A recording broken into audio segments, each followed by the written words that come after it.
तो हमने एक फैसला लिया है, एक दो दिन में पत्र निकाल देंगे कि अभी हम 3 महीना उनको कागज ढूंढने का, कागज तैयार करने का पहले समय देंगे, तब हम सर्वे का डिक्लेरेशन स्टार्ट कराएंगे। हमारे सांसद श्री पप्पू यादव जी ने भी इस बात को बताया था। हमने परसों, चूंकि ये न्यूज अभी तक मैंने नहीं दिया है किसी को, कल हम देने वाले थे, आपने पूछ लिया तो मैं बता रहा हूं कि हम लोगों ने समझा कि जनता को शुरू में परेशानी हो रही है कागजात ढूंढने में, क्योंकि सभी लोग सोच रहे थे कि सब हमारा ठीक ठाक है। एक अच्छा ये भी है कि जिसका बाल बच्चा, बेटा बेटी बेंगलोर, दिल्ली, बम्बई पढ़ता है, आज माँ बाप थोड़ा कष्ट सह के कागजात तो बना देगा, नहीं तो 10 साल बाद उसका बेटा बेटी बम्बई दिल्ली से आके वो कागजात भी नहीं बनाएगा। तो थोड़ा कष्ट तो हो रहा है, लेकिन कष्ट जनता को हो रहा था तो जनप्रतिनिधि भी कष्ट हुआ। तो हमने एक फैसला लिया है, एक दो दिन में पत्र निकाल देंगे कि अभी हम 3 महीना उनको कागज ढूंढने का, कागज तैयार करने का पहले समय देंगे, तब हम सर्वे का डिक्लेरेशन स्टार्ट कराएंगे।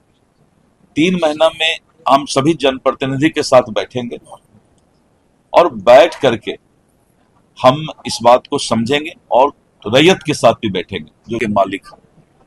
और अपने विभाग को भी हमने सभी सीओ को पटना बुलाया, हमने सख्त हिदायत दे दिया है कि अपनी आदत में सुधार लाओ, नहीं तो दिलीप जायसवाल किसी को बकसने वाला है। और विभाग में भी सुधार लाऊंगा, मैं किसी को बकसने वाला नहीं। और रैयत को भी, जो जमीन के मालिक हैं, घर के मालिक हैं, उनको भी हम 3 महीना का समय अभी देंगे, जिससे कि वो कागजात तैयार कर लें। कैथी लिपि को लेकर, कैथी लिपि के लिए मैंने कहा कि कैथी लिपि का भी ट्रेनिंग बनारस और सारे लोगों से, क्योंकि एक आदमी उर्दू नहीं जानता है, कैथी नहीं जानता है, तो कल जो कैथी जानने वाला है दूसरे पार्टी से 50,000 रुपया लेकर के गलत पढ़ दे तो एक आदमी के साथ तो अन्याय हो जाएगा। तो वो भी एक समस्या था।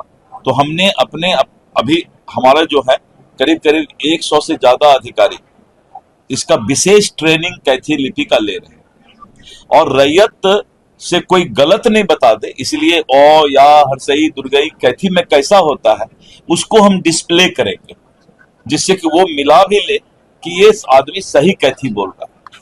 तो प्रत्येक सीओ ऑफिस में हम मुखिया को, सरपंच को, सब जगह वो एक भेजेंगे कैथी लिपि का हिंदी में और कैथी क्या होता है।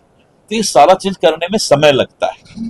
तो ठीक इनका भी आया था ये विचार, मैं देखा इनका जब भी कुछ आता है तो सिंहेश्वर स्थान के लिए बोले, मैंने तुरंत ये किया, राजकीय उसको ये करना था। इनका आया तो ये जनता से चूंकि जुड़े हुए हैं तो हमें लगा, बहुत जगह और भी बहुत जगह से खबर आया। तो अभी हम 3 महीना के लिए जनता को समय दे रहे हैं। सर्वे होगा, सर्वे इसलिए होगा कि जमीन का एक बार अगर भविष्य तय हो जाएगा तो थाना में 60% विवाद रुक जाएगा। सिविल कोर्ट में दादा केस करता है सिविल सूट तो पोता को जजमेंट मिलता है, और बेचारा जमीन का मालिक जो है न्याय पाते पाते ऊपर चला जाता है। बंगाल ऐसी जगह में जहां कम्युनिस्ट का शासन जिस वक्त था 10 साल पहले, सर्वे हो गया और बंगाल में सारा चीज डिजिटल है, उड़ीसा में सारा चीज डिजिटल है, मध्य प्रदेश में डिजिटल है, सब जगह डिजिटल है। तो थोड़ा कष्ट तो होगा, लेकिन जो अभी जो प्रॉब्लम था उस प्रॉब्लम को दूर करने के लिए एक बार 3 महीना का समय और विभाग को हिदायत कि कागजात तुम्हारे पास है तो तुम मांग क्यों रहे हो रैयत से भाई? अगर कागजात नहीं था तो ऑनलाइन रसीद कैसे काटे? तो ये सारी बातों का हल राजस्व मंत्री के रूप में, एक आम जनता के रूप में, पहले राजस्व मंत्री को एक आम जनता होना चाहिए, तो मैं एक आम जनता हूं और इसीलिए 3 महीने का समय हम देंगे। सर्वे होगा, क्योंकि जो जमीन माफिया है या जिन्होंने अतिक्रमण कर लिया है वो लोग ज्यादा रिमर उड़ा रहे हैं कि सर्वे बंद हो जाए, क्योंकि 52,000 एकड़ जमीन हमारा सरकारी जमीन, 50,000 से ऊपर एकड़ जमीन हमारा अतिक्रमण और माफिया के पास है। तो सर्वे होने से वो भेद खुल जाएगा। लाखों करोड़ की संपत्ति सरकार की, इसलिए हमने ये कहा है कि सर्वे अगर डीएम का ऑफिस है तो डीएम को भी कराना पड़ेगा, एसपी का ऑफिस है तो एसपी को भी। सभी लोगों को अब जो सरकारी अस्पताल से लेके, सरकारी जमीन से लेके, सरकारी ऑफिस, सरकारी निवास, अब सबका दाखिल खारिज होगा। वो सरकार के नाम पर होगा, लेकिन पहले वो दाखिल खारिज नहीं कराते थे। तो सरकारी संपत्ति कोई ले भी लेता था तो केस नहीं हो पाता था।